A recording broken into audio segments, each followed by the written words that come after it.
Hello friends, welcome. So today we are starting chapter 3, that is operational amplifier and its applications. This is electronics physics paper 2 and we are going to talk about the amplifier, that is operational amplifier and its applications. So here the title of chapter is operational amplifier and applications of the amplifier. So in this chapter we are going to see the topics, that is introduction to operational amplifier, thereafter ideal and practical characteristics, then operational amplifier, IC 741 block and pin diagrams, then concept of virtual ground in operational amplifier, then what is inverting and non-inverting amplifier concept and concept of the gain, voltage gain. Thereafter we are going to see various operations of an op-amp, like op-amp as adder and op-amp as subtractor. So further these are the things related to negative feedback. When we talk about positive feedback or regenerative feedback, so concept of what is positive feedback and negative feedback, then Barkhausen's criteria for an oscillator, where we are going to think that how op-amp can be used as an oscillator using positive feedback, and thereafter construction, working and applications of phase shift oscillator using op-amp IC, operational amplifier IC 741, and some problems related to the operational amplifier.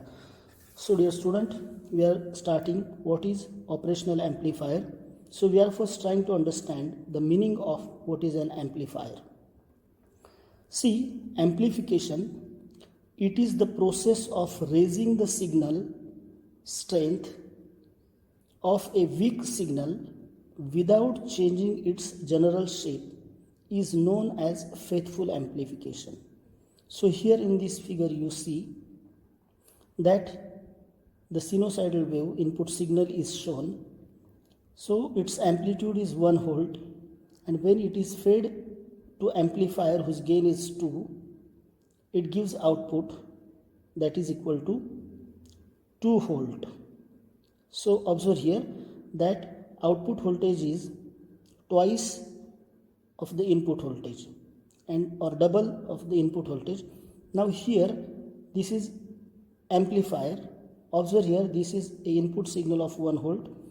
Here we are getting the output voltage of 2 volt, but the most important thing here to observe is here the shape of the signal you see. When t is equal to 0, the voltage starts to rise from 0 to 1 positive volt. Here the same case is happening, but in this case when t is equal to 0, voltage is increasing towards positive, but here the voltage is increasing, or we can say decreasing, in negative direction. So here we can say this is non-inverting amplifier and this is inverting amplifier. The concept we are going to understand in operational amplifier regarding to inverting and non-inverting. So the wave which is out of phase, that is related to the phase shift, and that is concept related to inverting and non-inverting amplifier. So now let us consider what is an amplification of the signal. So first important thing you understand, this is a pendulum I have shown here. Okay, now it is very common thing that it will oscillate.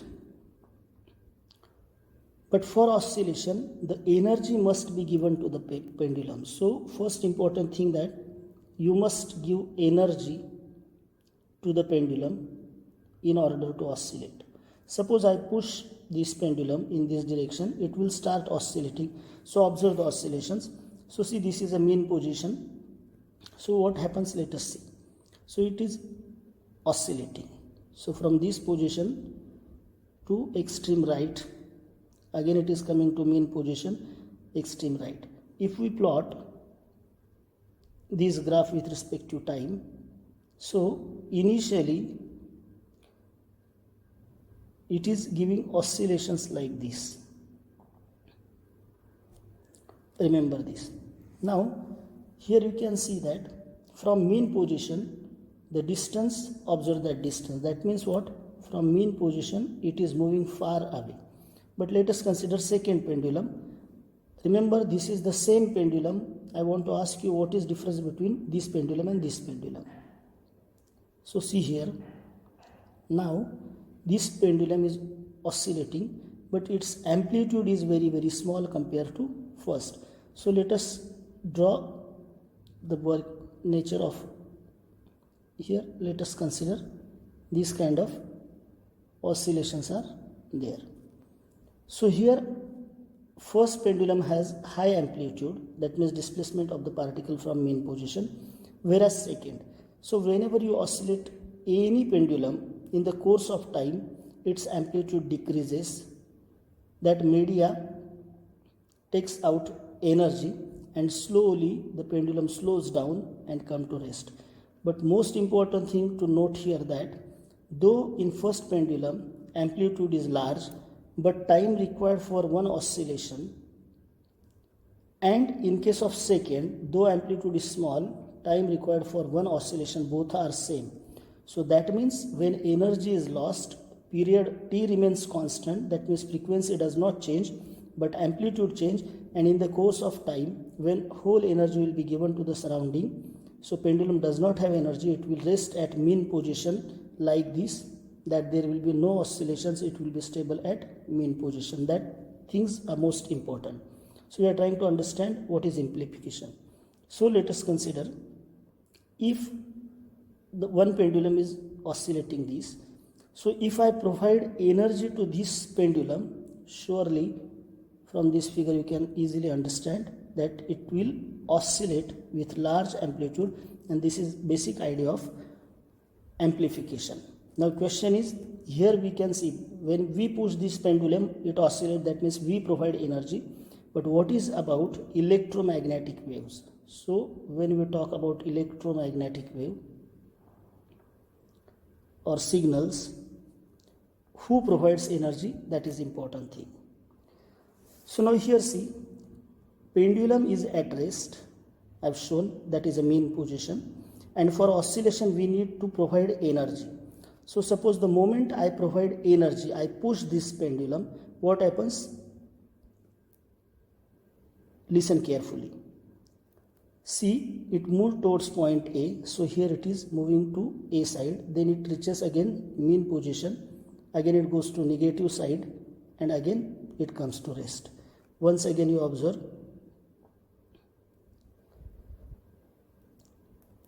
carefully that the moment I push it, what is going to happen? That pendulum will go from mean position to A, that means it will travel in this direction like this, and with respect to time it will move like this,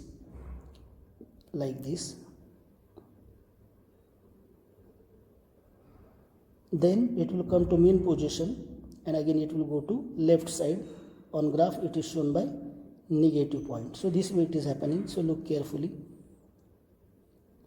So here right, it is increasing, coming to mean position, again it is going to left side and coming to mean position. Okay, so here we can say this is, as I showed you already, if we are getting this kind of wave,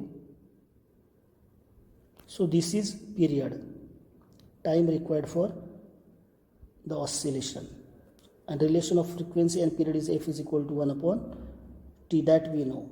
Okay, and this distance from peak to peak, this is peak to peak voltage, or we can say peak to peak amplitude. Basically the maximum displacement from mean position, this is amplitude. So here it is shown, it is amplitude, this is time axis, this is displacement. So in case of our study, remember that amplitude is nothing but, amplitude indicates the voltage of the signal,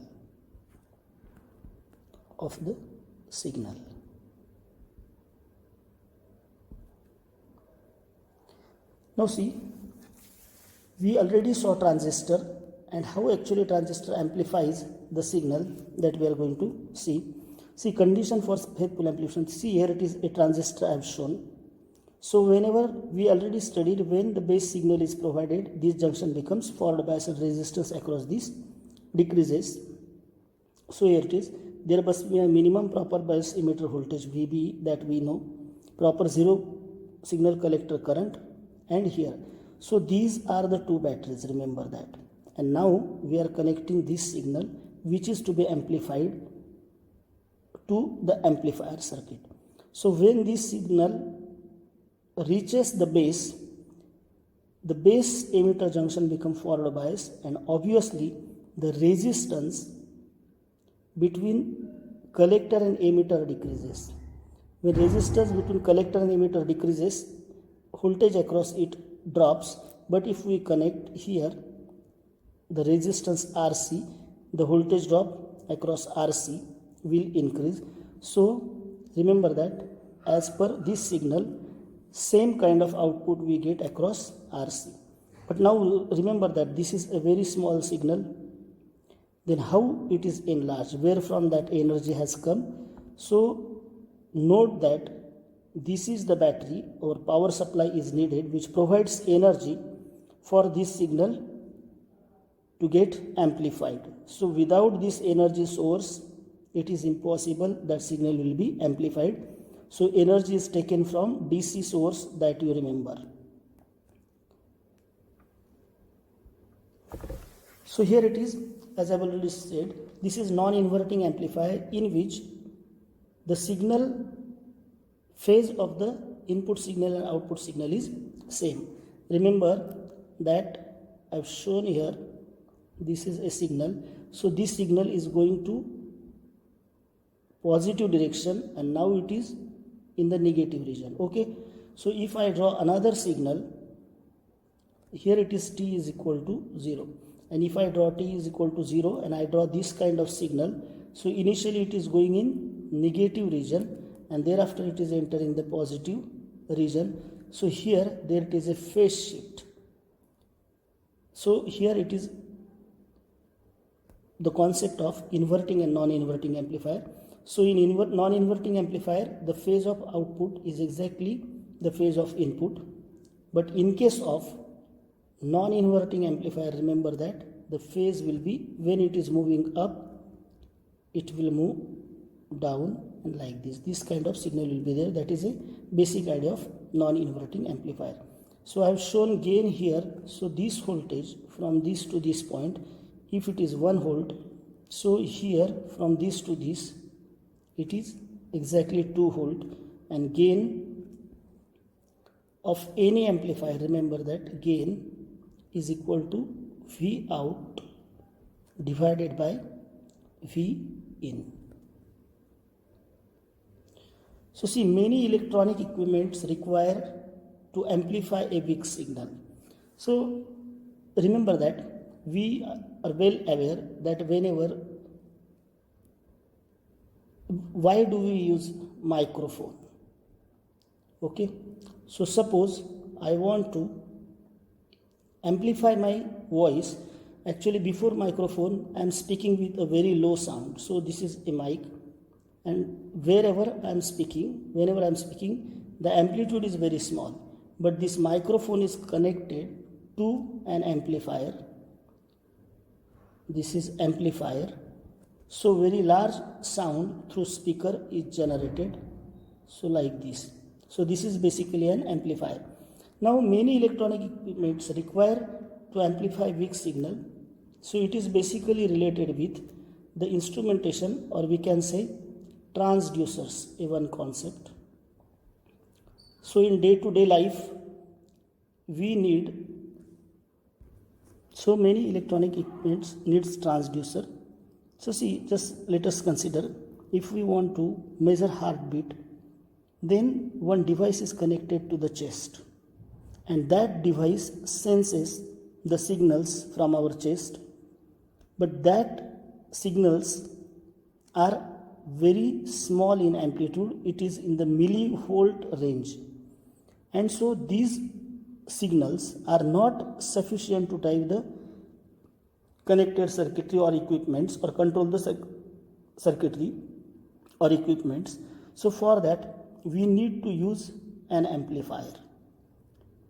Okay, so the question is what and how to amplify a very small signal which is in the millivolt range, and operational amplifier is a very important component that can be used for amplification. So these equipments use transistor.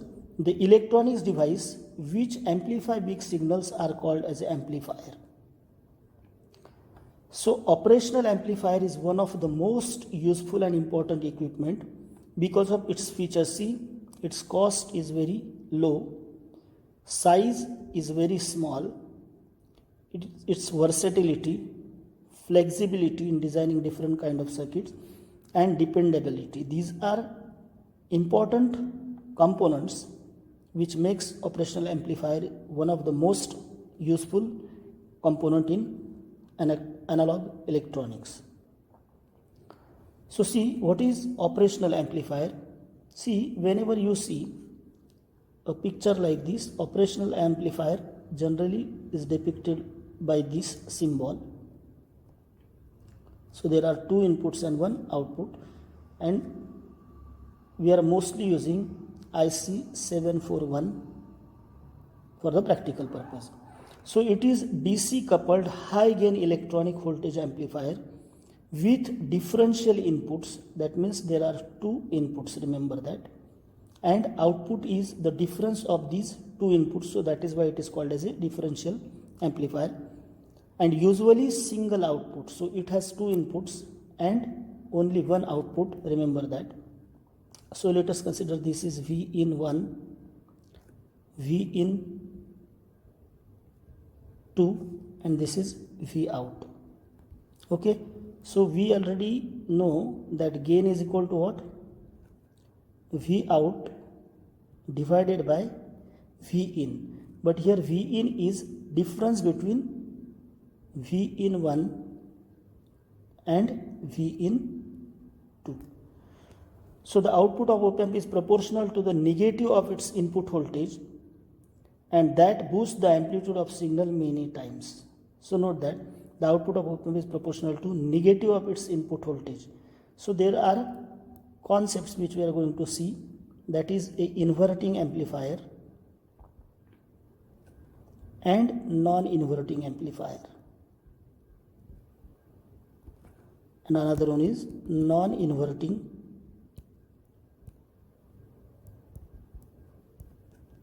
amplifier, and that boosts the amplitude of signal many times. That means it has a high gain. So there are two concepts, that is a positive feedback. So when amplifier sum of the part is taken through certain components and given to input, so there are two terminals, remember that, one is inverting terminal and another is non-inverting terminal. So when output is feedback, here it is, sorry, this is negative output, negative feedback, it works as an amplifier. So when some part of output is given to that feedback is negative, it acts as amplifier. And so operational amplifier, so the basic characteristics are, it has very high input impedance. So impedance means you can say that resistance at the input side. So infinite input impedance. So remember that this is an operational amplifier which comes along with external circuitry. Remember that we are going to study, that is external circuit. Okay, so here amplification is done with the help of external circuitry, which depends only on external circuitry. Since as its input impedance is very high, okay, no current enters this amplifier, and so the problems related to loading is reduced, and that is why This characteristic is most important. Second is it has very low output impedance. That means maximum voltage can be given across the load resistance. It is basically developed to be used in synthesizing mathematical operations in analog computer. So here most important thing is that earlier computers, when no digital electronics was evolved, they were analog computers.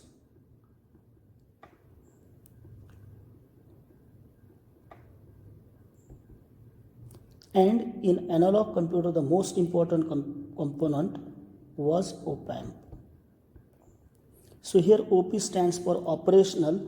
That means this component has ability to perform addition, subtraction, integration, differentiation, and so on. Many operations it can perform. So these kind of operations were conducted in analog computers using operational amplifier. But nowadays the computer is now totally digital computer. But in spite that, remember that whenever we use any instrument, we need sensor and transducer. Sensor,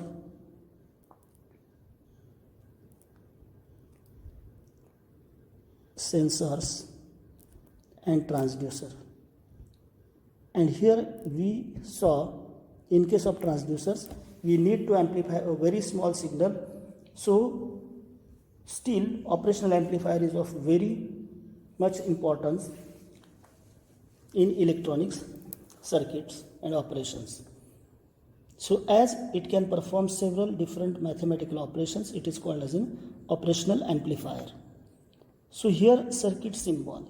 So now we are going to see basically IC74 op-amp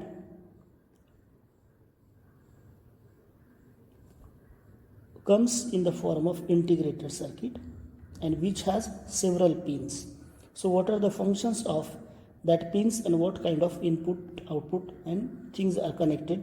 So see, this is a symbol of operational amplifier in which this is Vin, that is there are two input terminals, Vin, which is here shown by negative symbol. Okay, so that is called as a inverting input terminal. Another input is Vp, that is a positive, it is called as a non-inverting input terminal. So there are two inputs and one output. So we can understand 3 pins are used for this purpose. Okay, we know that for amplification we must need to use the DC power supply, which actually provides energy for amplification. So here for operational amplifier there is a positive Vs power supply and negative Vs power supply.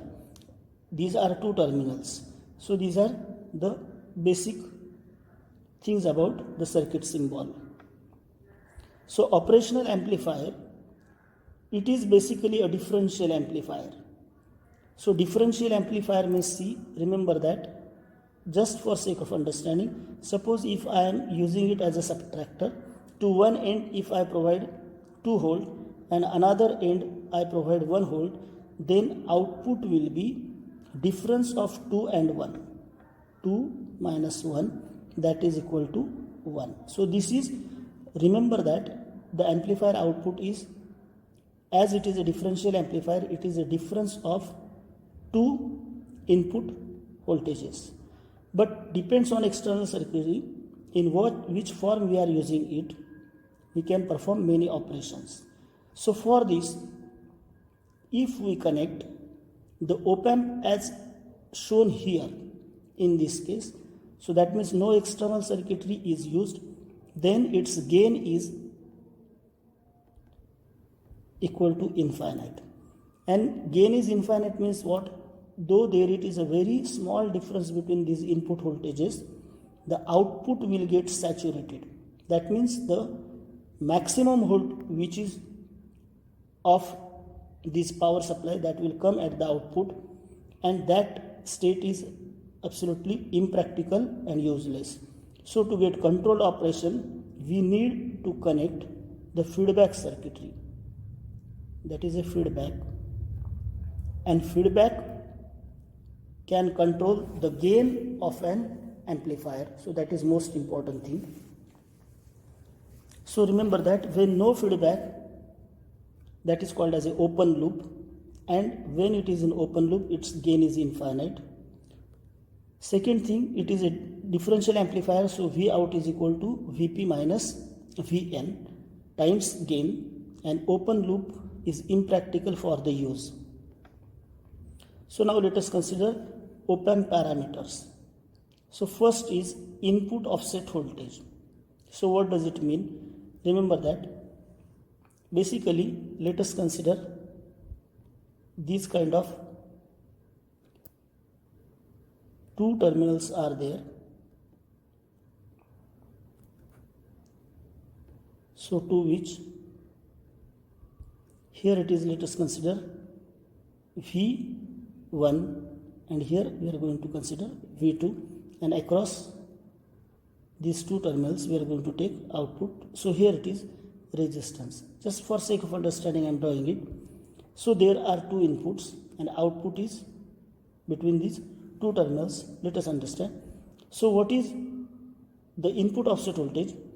See, whenever we are connecting the power supply, let us consider VCC we have connected, but no input voltages are provided.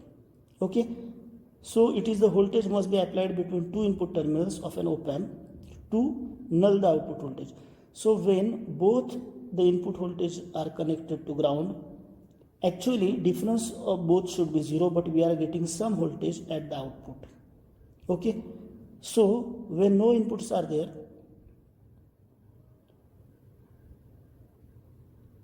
some voltage is coming, so that is why we have to have some adjustment of this resistance such that the output will be zero.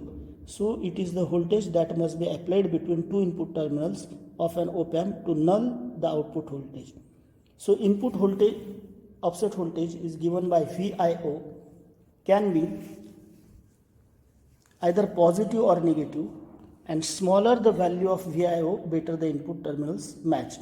So see, if the resistance and parameters of these transistors are ideal, then when both inputs are zero, output must be zero. So that is the best matched amplifier. So input offset current. Now it is the difference between the current into the inverting and non-inverting terminals. So see, here it is, whenever this is op-amp, this is inverting terminal, remember this is negative, this is non-inverting terminal, this is positive terminal, and here it is V out. So difference between the current into the inverting and non-inverting terminals of the balanced amplifier.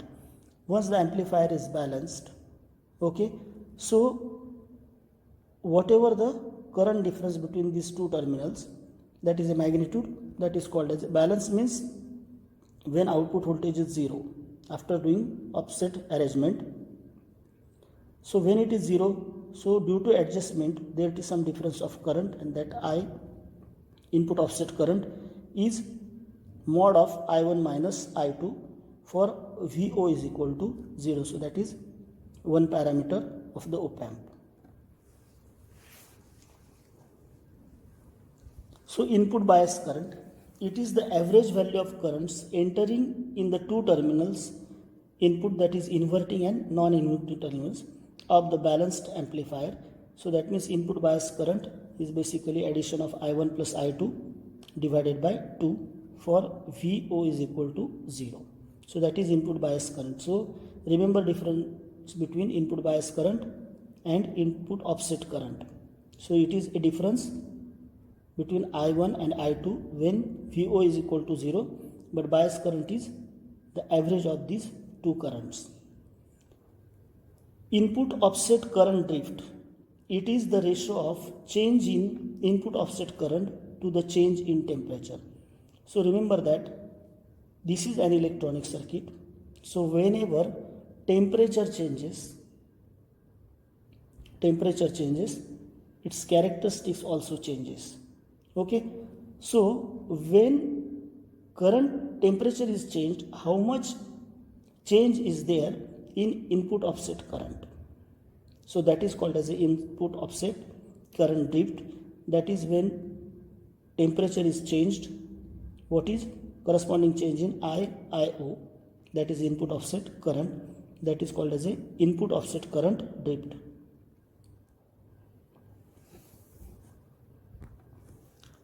Next parameter, that is input offset voltage drift. It is the ratio of change in input offset voltage to change in temperature. So we already saw input offset. Here it is input offset voltage drift. So see, this is basically current I have written.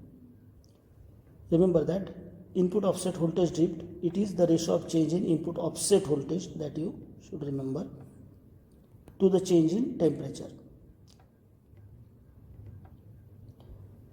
So open loop gain.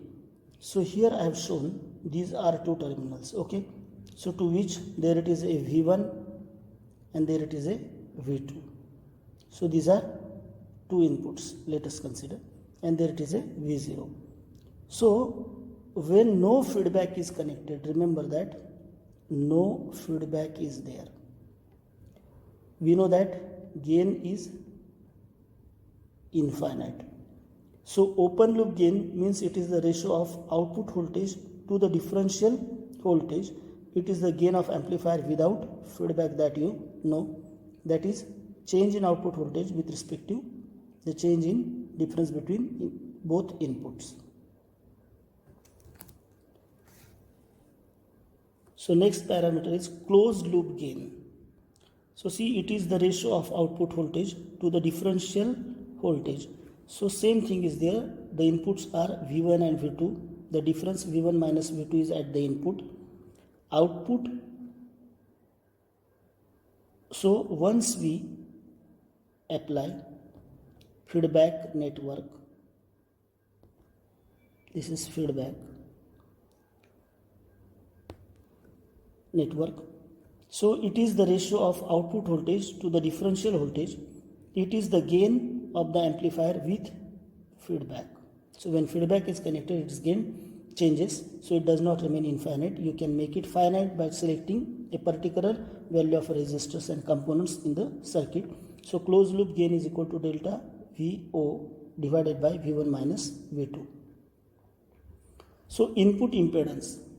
So input impedance, it is the ratio of input complex voltage to the input complex current. So we know that V is equal to IR. So R is equal to V upon I, and impedance is nothing but the resistance at the input side. So it is the ratio of input complex voltage to the complex current, that is voltage upon current. So that is, and remember that input impedance of op-amp, ideally it is infinite, it is very high. Output impedance, so same case, output resistance RO is the equivalent resistance that can be measured between the output terminal and ground. So there it is another concept or parameters, that is a common mode rejection ratio. So see, it is a common mode rejection ratio. This is one of the most important parameter of the operational amplifier. That is, it is ratio of differential gain to the common mode gain. So what is differential mode? See, remember that this is an operational amplifier. We know that it has two input terminals. Now what is happening? We can suppose V1 and V2. These are two inputs. Suppose whatever input which we are providing to V1, the same source is used to connect to the V2 also. Okay, so both inputs are same from the same supply, let us consider. So we get some gain. That means both inputs are same. That is called as a common. Okay, so common gain. So when both inputs are same and we are getting output, so therefore VO divided by when V1 and V2 are same. Okay, So that is basically gain related with common mode. Okay, and when V1 and V2 are different, okay, so that is called as a differential gain. So common mode rejection ratio means differential mode gain divided by common mode gain. So VOCM is output common mode voltage and VCM is input common mode voltage. Ideally common mode voltage gain is 0, hence ideal value of CMR is infinite.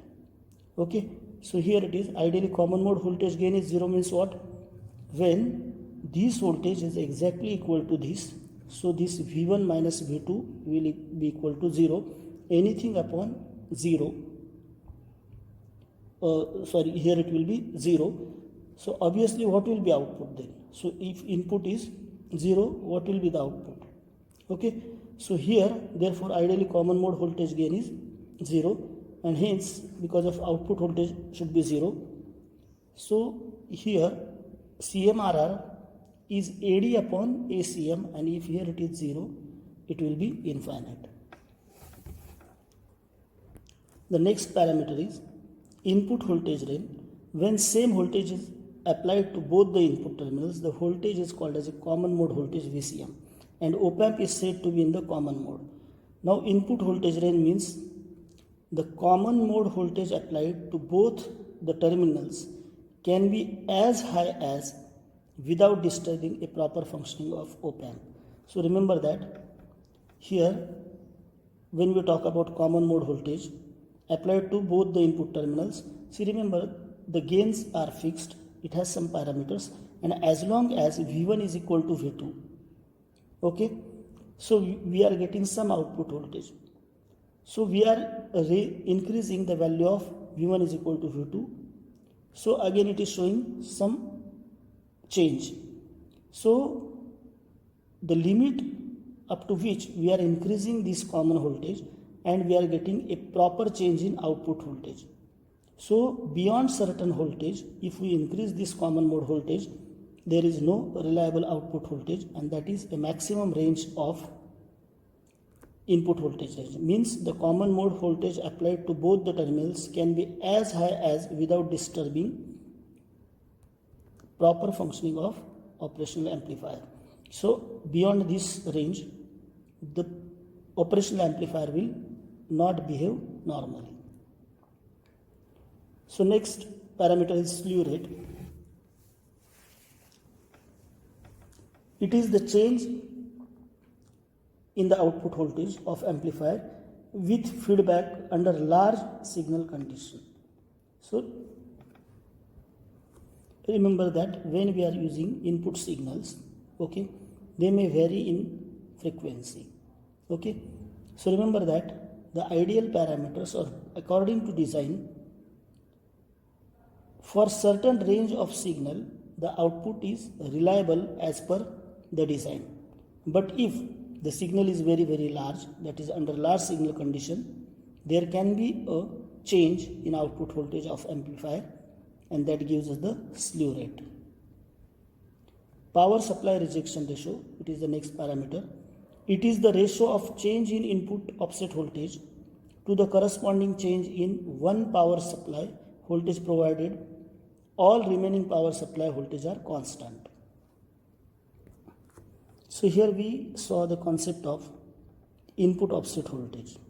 Okay, now if we change, see in operational amplifier we are using the power supplies, okay, and here it is input voltages. So if we change any of the power supply voltage provided, suppose we are changing the voltage in this power supply, we are keeping this power supply constant, okay, so then power supply rejection ratio, it is the ratio of change in input offset voltage. So when we change this voltage, what is a corresponding change in input offset voltage? Keeping other power supply constant, it is the parameter power supply rejection ratio. Okay, thank you very much. So we'll see the next thing, or actually working of operational amplifier and corresponding circuitry in next lecture. Okay, thank you very much.